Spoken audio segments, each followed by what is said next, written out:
Off Bracewell, the total 64 for 3 when Bad Light stopped play with Gower, not yet off the mark, and Phil Edmonds, who did a very good job there as night watchman, unbeaten on 13. 5 extras in the total of 64 for 3, and the bowling figures for New Zealand: Hadley 1 for 31, that very good delivery to account for Moxon. Both Sterling and Watson added a yard or two onto their pace today. They really got stuck into it out there and bowled very well. And Bracewell, 3 overs, 2 maidens, 2 for 2. Startling figures. And at the end of the 4th day, after it had all been called off, England were 93 runs behind and still with 7 wickets in hand, but quite a bit to do tomorrow on the 5th day, certainly if the forecast lives up to what they say. They're promising a decent sort of day, plenty of sunshine, and hopefully we'll be able to get through the full list of hours to be played in the schedule from 11 a.m. Nicely. They say it's going to be a pleasant sunny day and round about 66 degrees. That's not going to help England, so they have to bat very, very well throughout much of the day. They started off having to face Willie Watson. He was completing an over from the Radcliffe Road end. Then they had an over from Derek Sterling, in the course of which Bruce Edgar, the New Zealand fielder at point, dived for a chance from David Gower, injured his hand and had to leave the field. We pick it up now in the 3rd over. Richard Hadley is coming into bowl to Phil Edmonds, and just 3 runs have been added. No 3rd man and 4 runs to Edmonds. Good outswinger from Hadley. Nicely played by the night watchman.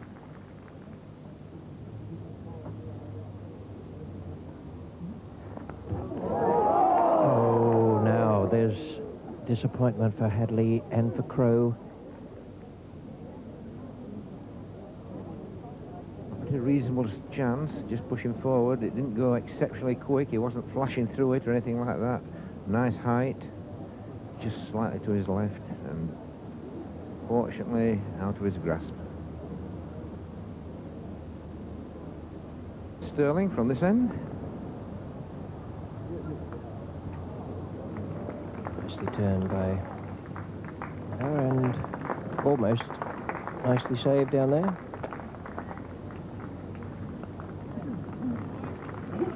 Wearied for Ken Palmer, but apparently didn't touch. Drove down there after Willie Watson had slid away to his left. Evan Gray comes on after 28 minutes of play this morning.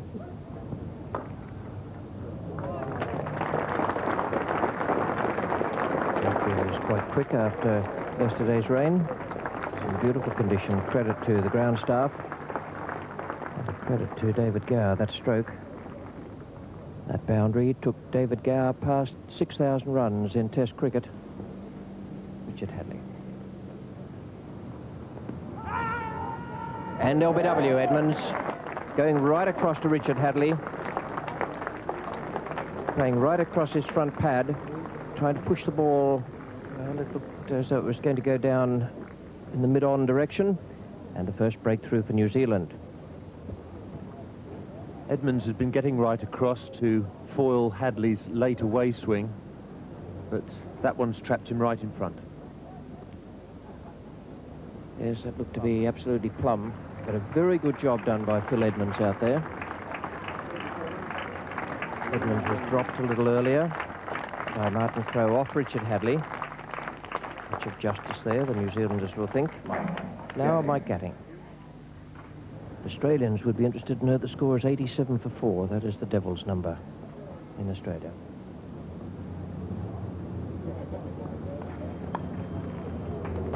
It's 4 runs to get Gatting off the mark.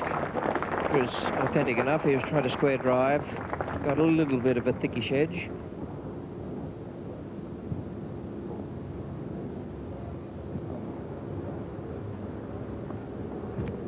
Ooh, that's a bit quicker.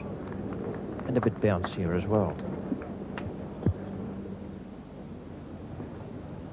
And it's Gray to bowl. Beautifully played. Absolutely under control. Nothing rash.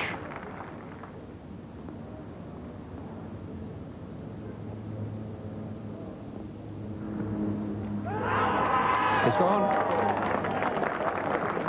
Very well bowled by Evan Gray. The only degree of luck I can point to is that Ian Smith by some miracle, held on to the catch, which didn't go sweetly into the palms by any means. But Mike Guyting's gone, so a crucial blow struck by New Zealand. Court Smith bowled Gray 4.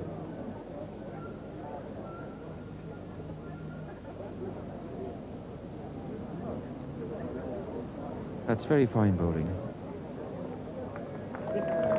So 98 for 5. Derek Pringle, the new batsman, right, graceful to go.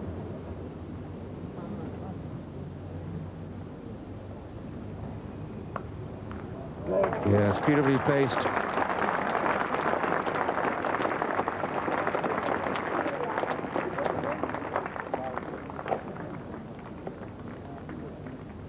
Well, David Gow got to keep on playing strokes. I just don't think England can occupy the crease all day and save the game. They've got to try and make runs at the same time and hope to get quite a few in front.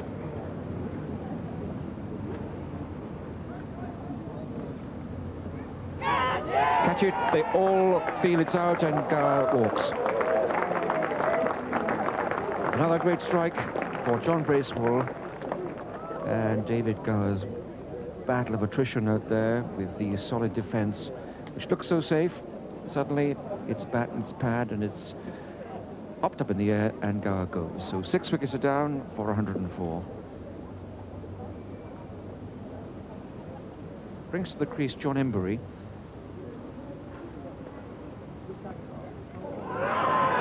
That's a confident shout. You can't get more confident than that. They all went up around the wickets. Ken Palmer wasn't impressed. In fact, he saw an element of humour in it all. No, he won't get me that way, he says. And John Embury certainly stood ground. Oh, it's nice to see an umpire can still smile. That certainly looked to go underneath the bat, just catch the pad. But certainly a very big appeal.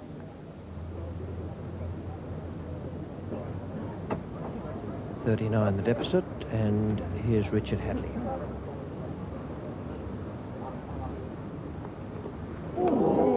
Gosh, that was quick.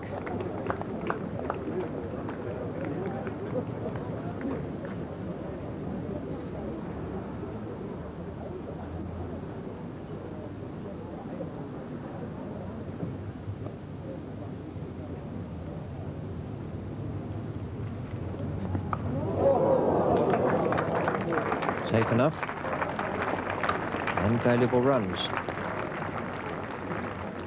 5 more overs were bowled and 13 more runs scored to take the total at lunch up to 134 for 6. 26 not out to John Embury, a fine effort from him.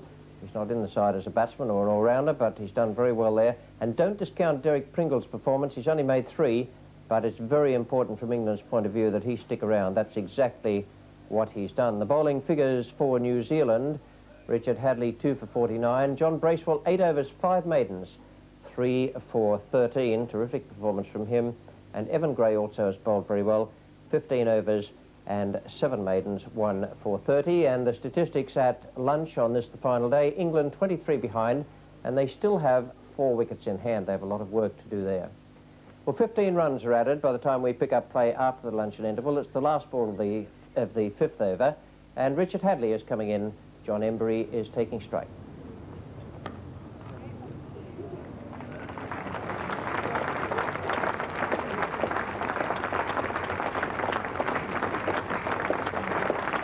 So that really is the 150 up for England.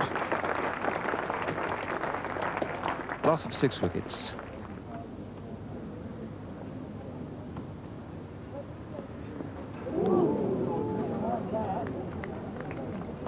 John Embury struggling against Richard Hadley. The moment the ball's just outside off stump. Not quite getting across there. Plays away from the body. And he's needed quite a large slice of luck to survive at that end.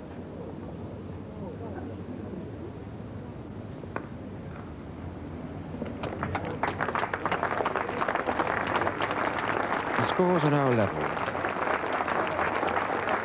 The situation is far from level, of course. England have lost 6 wickets in arriving at this stage. So Jeremy Coney now not letting things settle, just feeling that maybe these England batsmen getting into a satisfying defensive rut there, and he wants to break that pattern. So a change of bowling. Richard Hadley comes off, And Derek Sterling is about to take over from the Ratcliffe Road end.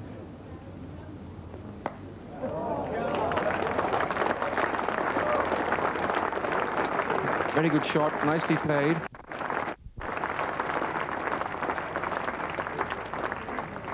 And John Embury has now hit 6 fours.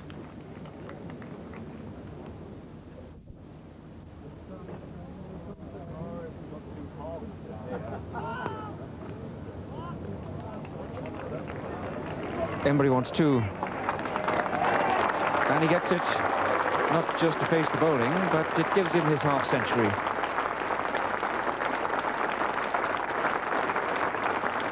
England have rarely needed 50 runs from John Embury more than this morning.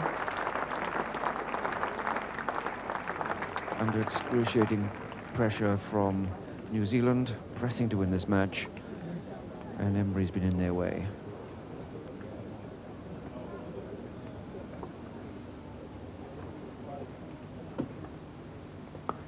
Oh, such a good effort that. Now Ken Rutherford is standing a little deeper than some stand in that short square position, just to give himself that extra chance, split second, first to react and then to stick out a hand, and that hit the left palm and just bounced out. Evan Gray is the new bowler from the Pavilion end.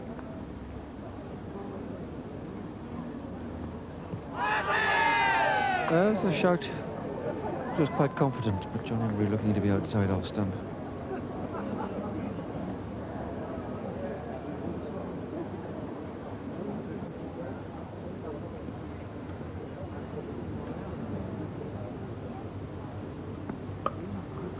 Played that well. That really went there quickly. It's always amazing how slow bowlers tantalize slow bowlers, and they always seem to know which one to sweep.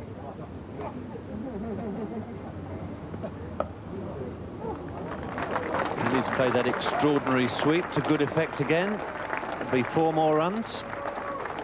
And that is his highest score in Test matches, beating his previous best, which was 57 against Australia at Old Trafford in 1981. Derek Pringle has faced 88 balls for those 9. England knew when they started this morning that survival was their only hope.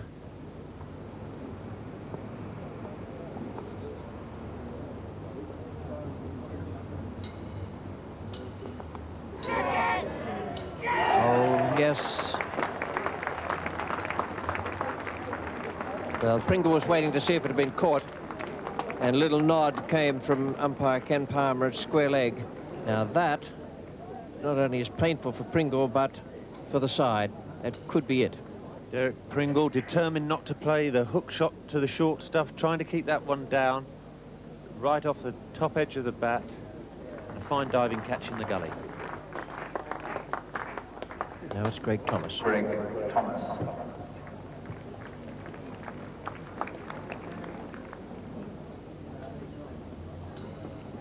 Was well caught by Gray. 78 for 7. 21 ahead now, and 3 wickets in hand. Now it's to be Thomas to face Derek Sterling.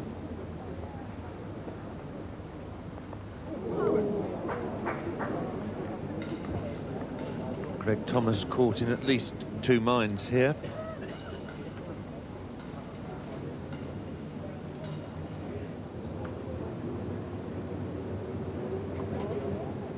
Now Gray is going to come over the wicket.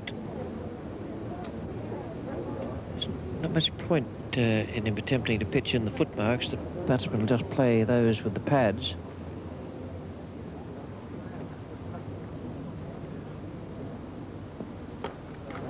Great shot. Straight over the top. Over the wicket delivery. Given a change of angle to Thomas. He didn't muck around. Got the paces down and smack. Courage of youth. Greg Thomas, 200 up. 85 overs gone. Richard Hadley on. Second new ball has been taken. It's not New Zealand's last throw, but it's one of Kearney's plans, the plans available to him.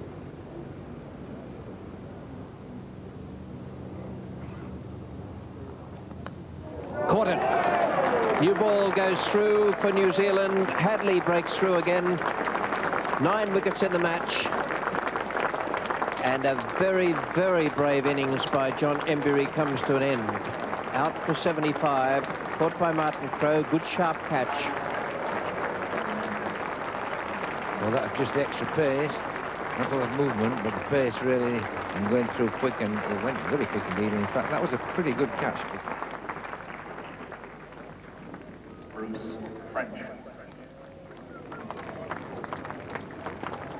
Yes, well, things very desperate now. 203 for 8 there, England. And that fine 75 by John Emburey. He has been a little bit out of touch this season in the test match with the batting, but he's certainly come good today.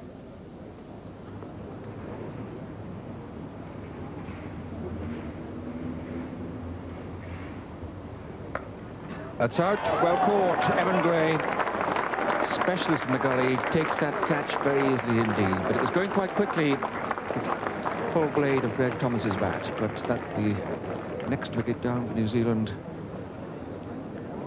Greg Thomas, caught by Evan Gray. For 10. Greg Thomas hitting this pretty hard, but just that bit of extra bounce from the new ball. Getting about a foot above the top of the stumps and high up the bat, and all that went pretty quick. It did go head high, but again, a good catch. His left-handed there is Gray, and it went quite a bit to his right-hand side. And Gladstone Small is the England number 11. Just 46 runs the difference, and this must be a very satisfying day for Jeremy Coney, the New Zealand captain. Gladstone Small comes in now to face Derek Sterling with the second new ball.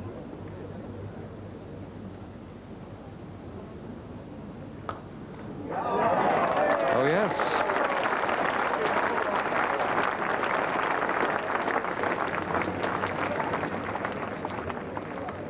Now Sterling over pitching here, bowling a full toss, and Gladstone Small dispatching it very elegantly indeed. Nice shot through mid-off, 4 runs. 217 for 9. And a change of bowling at the pavilion end. That's Willie Watson.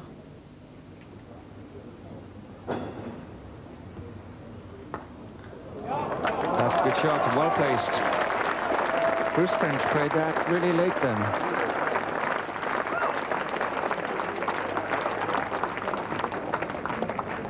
It's difficult to get the ball out of the new ball bowler's hand with numbers 10 and 11 at the crease. Richard Hadley has something to bowl for here. He's never taken 10 wickets against England. Oh, that looks out. It came back like a rocket from outside off stump. And Gladstone Small was trapped there, right in front of his wickets. Superb bowling. So Richard Hadley takes his 10 wickets for the first time against England. And that's for the 7th time in his career. This is how it happened. Just take a look at this. I think they say palpably LBW in the record books. And by taking 10 for the 7th time, he joins SF Barnes, C.B. Grimmett and D.K. Lilly with that achievement.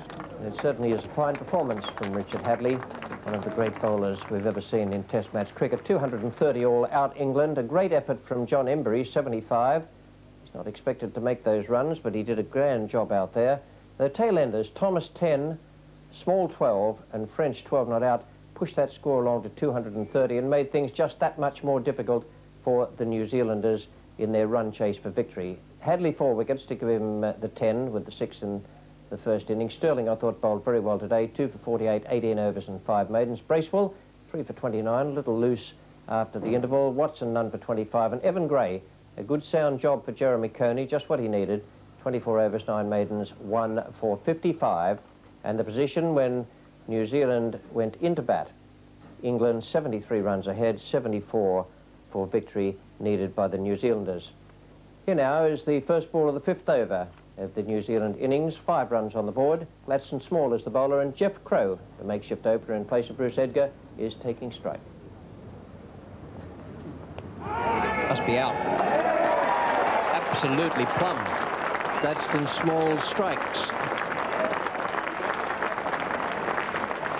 A little bit of extra pace, and it looked as though it cut back from just outside off stump as well. For spectators who were not here at the start of the morning's play, Bruce Edgar sustained an injury. It didn't cut back, actually. It just went on with the natural line. Gladstone Small bowling it from perhaps 3/4 of a yard wide of the umpire. That was the angle of it. Looked as though it would have struck middle about 3 parts of the way up. The batsman is Martin Crowe. Bowler here now is Greg Thomas.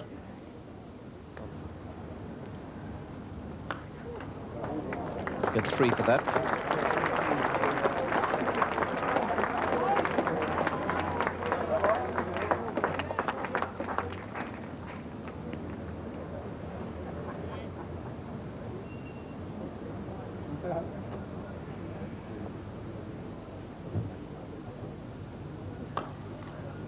Good shot. It's one of the more difficult strokes in the game, the on drive. John Wright has given a tremendous belt away through that area between bowler and mid-wicket. Here's Gladstone Small.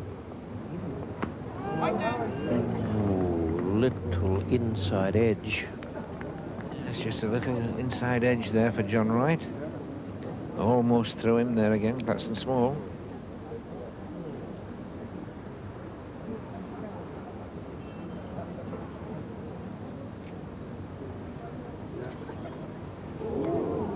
Well bowled. The good one well up that almost slipped through, and then the shorter one for him to have a go at. So a lot of movement again. That really went straight to first slip at the finish.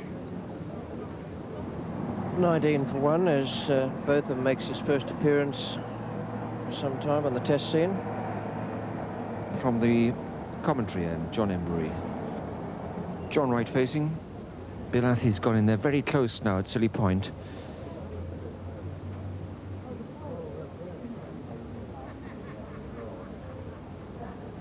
That's out, well bowled.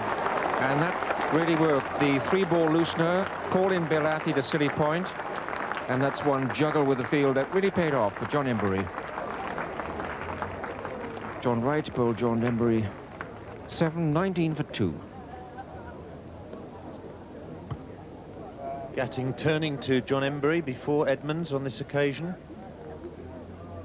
And Wright completely misjudging the line of the ball and letting go a straight one. So remembering that Bruce Edgar has had 3 stitches in a split thumb while fielding, or as a result of a fielding accident, then we find that Jeremy Coney is the next man in, the New Zealand captain.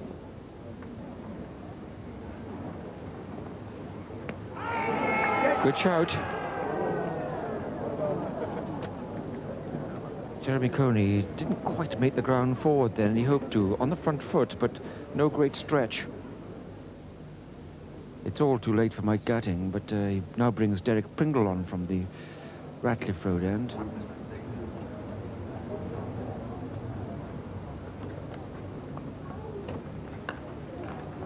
Yes, that's a fine shot. Barely short. But just look how quickly Martin Crowe gets into position to play the ball from middle and off through mid-wicket. Yes, it certainly picks the length very quickly indeed. Did the same with Phil Edmonds. It was certainly short, but a lot of players would just play that firmly off the back foot, but he was inside it and whipped it through mid-wicket.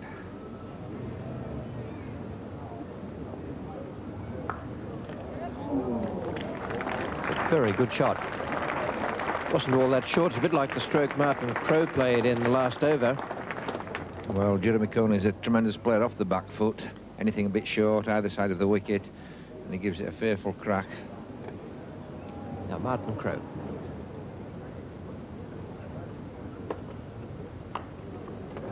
That won't go for 4. Let's get the 3 runs for it. Pringle has a throw or a bowl in to bowler's end John Embury.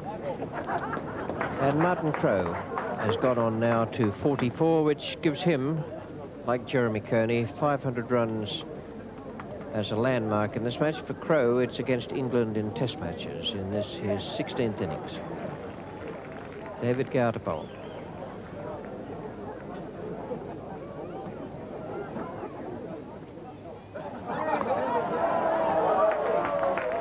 And that, I think we can say, is it. New Zealand win 77 for 2. Martin Crowe makes the winning hit and goes on to 48. Just too short of a half century there for Martin Crowe. That's not going to worry him in the slightest, nor Jeremy Kearney. They were in there at the death when they beat England for the second time in a test match in this country, 77 for 2. And the bowling figures for England, starting from the top with Gladstone Small doing very well, 8 overs, 3 maidens, 1 for 10. Jeff Thomas, 4 overs for 16. Then Embury a wicket, and Edmonds, Pringle and Gower the other bowlers. Gower 0-0 4-0. Bear in mind that he was called for no bowling with the 1 ball he bowled. So the second Cornhill Test match finished with New Zealand beating England by 8 wickets. A tremendous performance by them. A great thrill for Jeremy Kearney and the rest of them, and certainly for Richard Hadley, who was named man of the match by Raymond Illingworth, the adjudicator. After that, the two skippers, Mike Gatting and Jeremy Kearney, talked with Peter West. Yeah, and one to play. If you got to win at the Oval, would you like Ian Botham and Alan Lamb back there? Well, again, that's something for us to decide. I know Jeremy might not be too happy if we brought Both back, but it really depends on how well he's... I mean, he can bat at the best of times, but really worried about his bowling. He hasn't done much bowling yet, and to come back in the Test arena, some people might say he can't do any worse, but that's something for us to decide, and let's hope we make the right decision. In half a minute was that Anderson